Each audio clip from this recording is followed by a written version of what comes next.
अस्सलाम वालेकुम dear students, first year physics new course chapter number 2, इसका नाम है फोर्स एंड मोशन। आज का हमारा लेक्चर 3 है जिसका नाम है स्केलर और dot product of two vectors. Scalar product या फिर dot product of two vectors, ये स्केलर प्रोडक्ट क्यों कहलाता है? स्केलर प्रोडक्ट में दो वेक्टर्स की मैग्नीट्यूड्स का प्रोडक्ट लिया जाता है, क्योंकि वेक्टर के पास दो चीजें होती हैं, एक मैग्नीट्यूड, दूसरा डायरेक्शन। तो स्केलर प्रोडक्ट में जस्ट दो वेक्टर्स की मैग्नीट्यूड का ही प्रोडक्ट लिया जाता है, उनकी डायरेक्शन को काउंट नहीं किया जाता। और मैग्नीट्यूड्स का प्रोडक्ट लेने के लिए कंडीशन है कि दो वेक्टर्स को पैरेलल होना चाहिए। अगर तो दो वेक्टर्स एक दूसरे के पैरेलल हैं तब तो स्केलर प्रोडक्ट बिल्कुल सिंपल तरीके से लिया जाता है। उसमें जस्ट आप उन वेक्टर्स की मैग्नीट्यूड्स को मल्टीप्लाई कर देते हैं, जैसे यहाँ पे है। द स्केलर और dot product of two parallel vectors say A vector and B vector is defined as A vector dot B vector equals magnitude of A vector and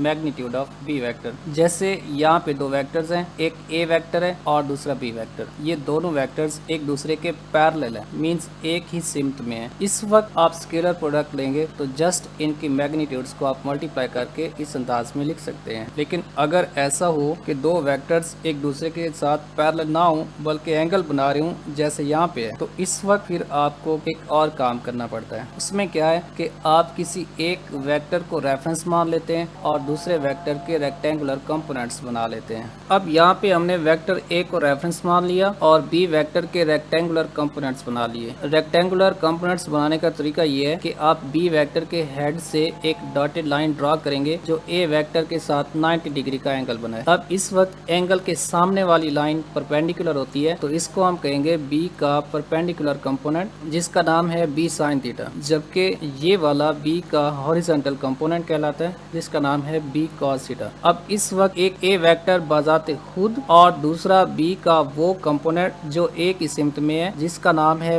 B cos theta, ये दोनों एक दूसरे की सिमत में है। अब इस वक्त जो डॉट प्रोडक्ट मिलेगा हमें या स्केलर प्रोडक्ट हमें मिलेगा वो यहाँ से मिलेगा, और इसको हम ऐसे डिफाइन करेंगे। द स्केलर और dot product of two vectors say A vector and B vector is defined as A vector dot B vector equals a b cos theta, where a and b are the magnitudes of a vector and b vector and the theta is angle between them। यहाँ पर a और b इन दो vectors की magnitudes हैं, जबकि angle theta in दोनों vectors के दरमियान एंगल है। अब इसको मैथमेटिकली डिराइव करने के लिए देखिए, हमने कहा दो वेक्टर्स जब एक दूसरे के पैरेलल नहीं होते तो किसी एक के रेक्टेंगुलर कंपोनेंट्स बना लेते हैं और फिर वो आप ले लेते हैं जो पैरेलल बन जाते हैं। तो यहाँ पे एक हमें मिला था ए वेक्टर बजाते खुद और दूसरा बी का वो कंपोनेंट जो एक ही सिमत में है, इसका नाम है बी कॉस थीटा। तो फिर ये बन जाएगा A vector dot B vector equals magnitude of A vector and projection of B vector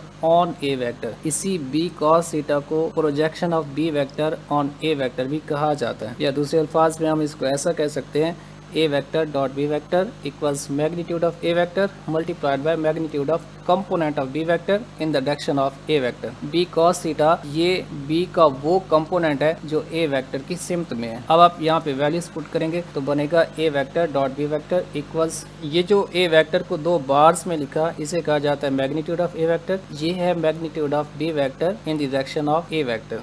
और इसको सिंप्लीफाई करके हम ऐसा लिख सकते हैं A vector dot B vector equals A B cos theta. तो ये जनरल फार्मूला है scalar product of two vectors के लिए। अब यहाँ पे हमने कहा कि किसी एक वेक्टर को रेफरेंस मान के दूसरे वेक्टर के रेक्टेंगुलर कंपोनेंट्स बनाए जा सकते हैं, और यहाँ पे हमने ए वेक्टर को रेफरेंस माना और बी के रेक्टेंगुलर कंपोनेंट्स बनाए। हम ऐसा भी कर सकते हैं कि b को रेफरेंस वेक्टर मान लें और a वेक्टर के रेक्टेंगुलर कंपोनेंट्स बना लें, जैसा कि यहाँ पे दिखाया गया। इस जगह पे b वेक्टर को रेफरेंस वेक्टर मान लिया गया और ए वेक्टर के रेक्टेंगुलर कंपोनेंट्स बना लिए। तरीका क्या है, ए वेक्टर के हेड से एक डॉटेड लाइन ड्रॉ की गई जो बी वेक्टर के साथ 90 डिग्री के एंगल पे है। अब थीटा के सामने ए का वर्टिकल कंपोनेंट है और बी की सिमत में जो है ए कॉस थीटा, ये इस ए का हॉरिजॉन्टल कंपोनेंट है। अब इस जगह पे हमें जो मिलेगा वो ऐसा मिला कि यहाँ पे एक ये वाला है बी वेक्टर खुद और उसके बाद इसी सिमत में है ए कॉस थीटा। इस जगह पे जो स्केलर प्रोडक्ट मिलने वाला है वो कुछ इस तरह से है, बी वेक्टर डॉट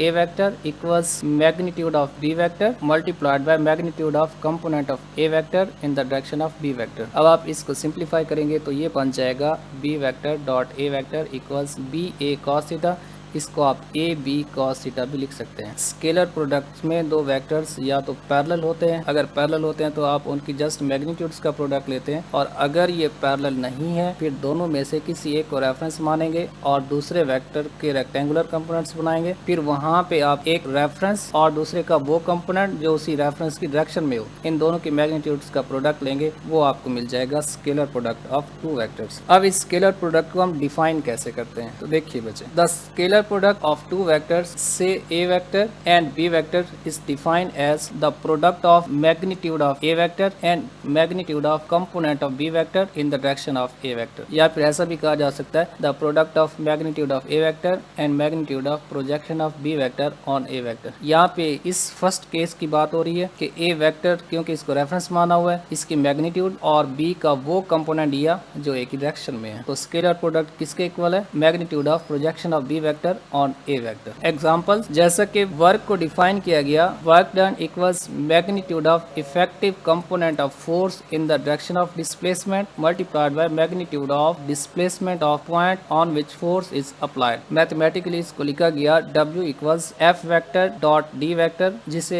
एक्सपेंड करके लिखा जाता है एफ डी cos थीटा। अब आप यहाँ पे देखिए, एक ब्लॉक है जिसके ऊपर फोर्स लग रही है F और फोर्स डिस्प्लेसमेंट के साथ एंगल बनाए हुए है थीटा। अब क्योंकि फोर्स और डिस्प्लेसमेंट दोनों एक ही डायरेक्शन में नहीं है, तो इस वक्त क्या करेंगे, यहाँ पे डिस्प्लेसमेंट को रेफरेंस मान लिया गया और फोर्स के रेक्टेंगुलर कंपोनेंट्स बनाए। फोर्स के हेड से एक डॉटेड लाइन ड्रॉ की गई जो डिस्प्लेसमेंट के साथ 90 डिग्री के एंगल पे है। अब थीटा के सामने फोर्स का वर्टिकल कंपोनेंट और ये वाला है फोर्स का हॉरिजॉन्टल कंपोनेंट। अब इस जगह पे D और F cos थीटा ये दो हैं जो एक ही सिमत में है। अब इनको उठा के हम यहाँ पे स्केलर प्रोडक्ट में रख देंगे, तो ये बन गया W equals F vector dot D vector equals F D cos theta. इसी तरह से पावर की फॉर्म में भी हम लिख सकते हैं P equals F vector dot D vector जो बराबर है एफ वी cos थीटा। ये था हमारा आज का lecture, scalar product of two vector. Next topic है characteristics of scalar product. First year physics की क्लासेस का हमने आगाज़ किया हुआ है। अगर आप हमारे प्लेटफॉर्म से सीखना चाहते हैं तो ये हमारी वेबसाइट का लिंक है,